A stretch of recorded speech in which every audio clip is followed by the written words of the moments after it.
vamos a hablar de uno de los temas de la parte de psiquiatría más preguntados. Aquí vienen posibles preguntas fijas de examen.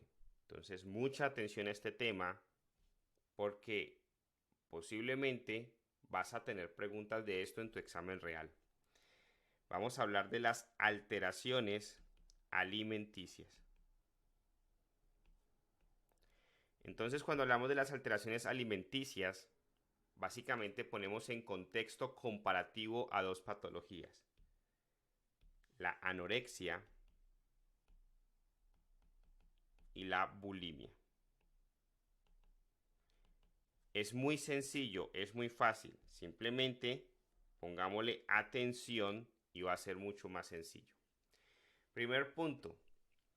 Las alteraciones alimenticias, característica importante, afecta más a mujeres que hombres y afecta más a mujeres jóvenes que a mujeres muy adultas o ancianas. Generalmente está asociado a ciertos estados socioeconómicos altos. Entonces normalmente es una mujer adolescente o alrededor de los 20 años que tiene un estado socioeconómico aceptable, bueno o alto. No está generalmente asociado a estados socioeconómicos de pobreza o bajos. Anorexia, bulimia, son dos trastornos alimenticios que parten de una gran diferencia. ¿Hay desnutrición o no hay desnutrición? Entonces empecemos a compararlo. Primer punto, la anorexia no sabe, no es consciente y no percibe que tiene un problema, que tiene un trastorno y que está haciendo algo mal. Entonces, la anorexia no sabe que lo que está haciendo está mal. Entonces, eso se le denomina visión de la patología. La paciente no tiene visión de la patología. En cambio, en la bulimia, la paciente sí tiene visión de la patología. La paciente sí sabe que lo que está haciendo está mal. Primer punto importante. La anorexia se basa en la disminución del consumo de alimentos. Es decir, esta paciente empieza a consumir menos alimentos. Y esa disminución de consumo de alimentos puede estar basado en dietas estrictas o en aguantar literalmente hambre.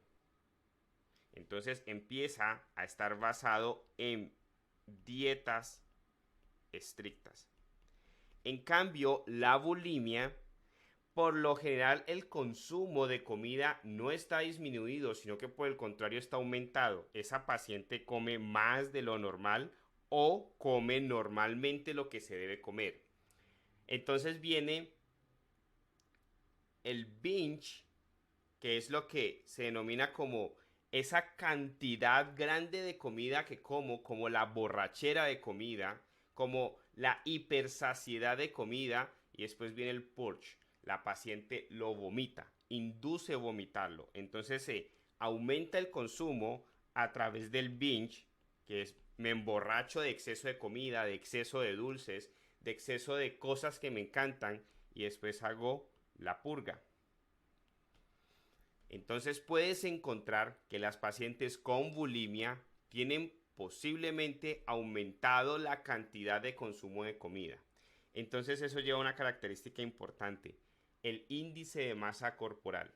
Normalmente el índice de masa corporal en la anorexia es bajo porque está haciendo un fasting exagerado, está haciendo un ayuno, está haciendo dietas estrictas y exageradas.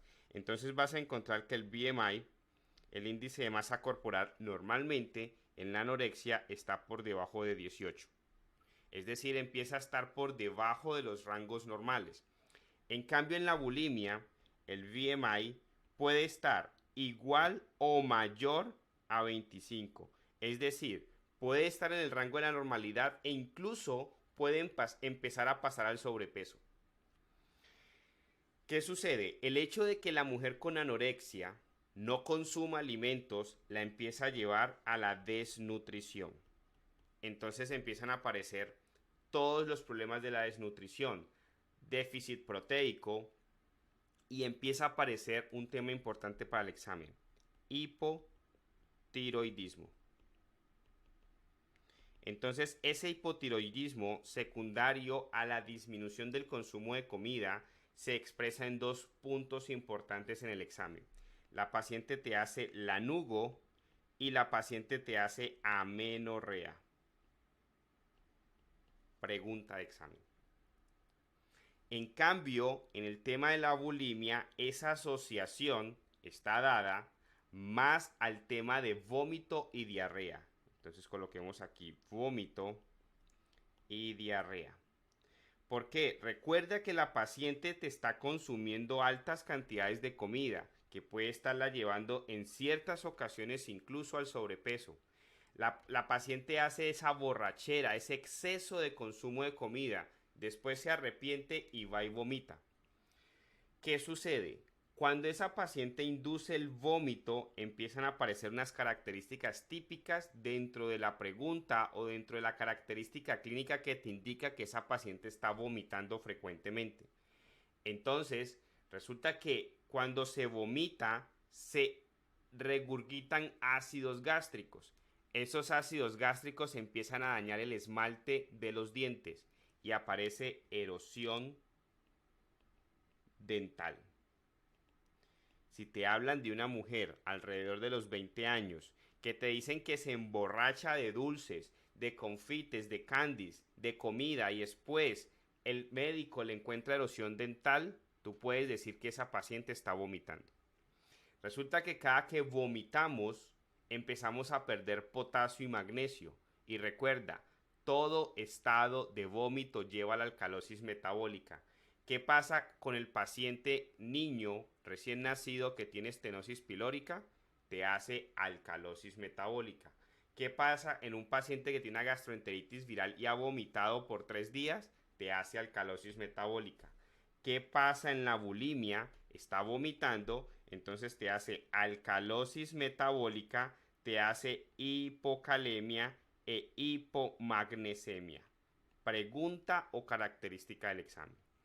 Además, te puede hacer inflamación de la parótida. Inflamación de la parótida. Pero resulta que hay ciertas pacientes que puede que no te hagan la purga a través del vómito, sino a través de diarrea. Entonces toman laxantes.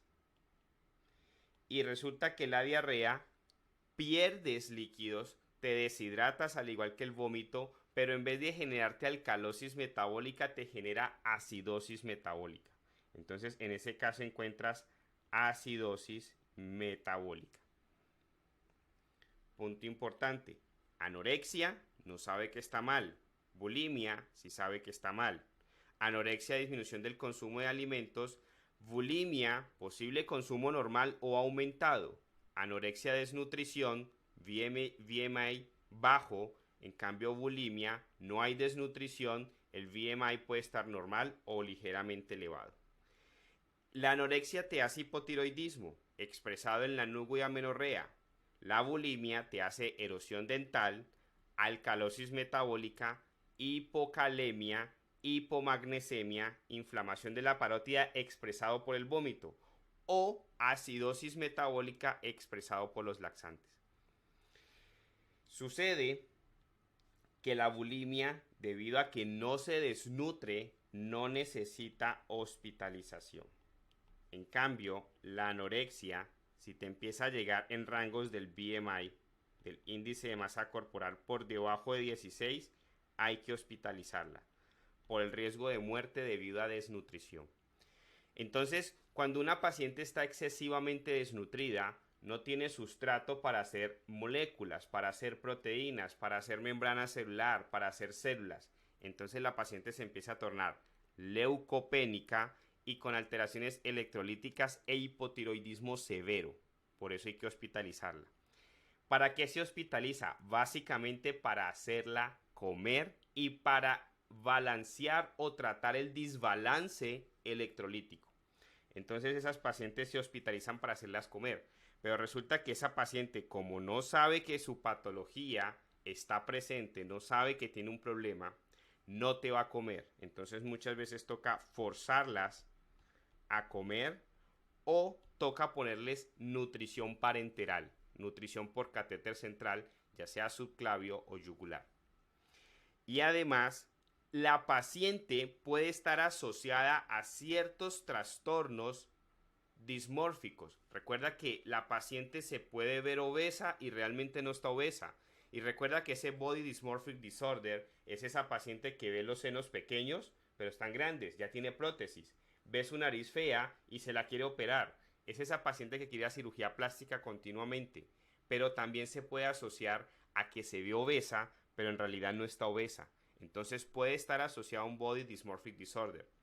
Entonces a la paciente puede necesitar antipsicóticos y puede necesitar Cognitive Behavioral Therapy. Importante. Además, la anorexia puede estar asociada a trastornos obsesivos compulsivos o al Major Depressive Disorder. La paciente puede estar depresiva, la paciente puede estar obsesiva, la paciente puede tener una compulsión. Entonces, en esos casos, va a poder necesitar SSRI, inhibidores de la recaptura de serotonina. Entonces, recuerda, la anorexia, el tratamiento es hacerla comer. Terapia. Pero si eso se está asociando a algún estado de depresión o de obsesión, puedes darle inhibidores de la recaptura de serotonina. Ahora, la bulimia. La bulimia no se hospitaliza, pero sí podemos tratarla. Entonces se le puede dar inhibidores de la recaptura de serotonina y se le puede llevar a Cognitive Behavioral Therapy, a psicoterapia. Pregunta de examen. Hay un fármaco que está contraindicado en la bulimia. En la bulimia no debemos de dar bupropión. Eso es una pregunta fija de examen. Entonces recuerda, cuando hablamos de alteraciones alimenticias, mujer alrededor de los 20 años con un buen estado socioeconómico. Anorexia, no sabe que está mal. Bajo consumo de alimentos, dietas estrictas, normalmente BMI por debajo de 18. Se expresa en hipotiroidismo. Ese hipotiroidismo se ve con lanugo y amenorrea. Si está con un BMI por debajo de 16, hospitalízala. Fórzala a comer. Si no puedes forzarla a comer, nutrición parenteral. Si tiene asociado algún tipo de trastorno depresivo o de obsesión, colócale inhibidores de la recaptura de serotonina. Bulimia, nunca le des bupropión, contraindicado. Bulimia, si es consciente de lo que está pasando, sabe que está mal. Normalmente tiene binge y purge.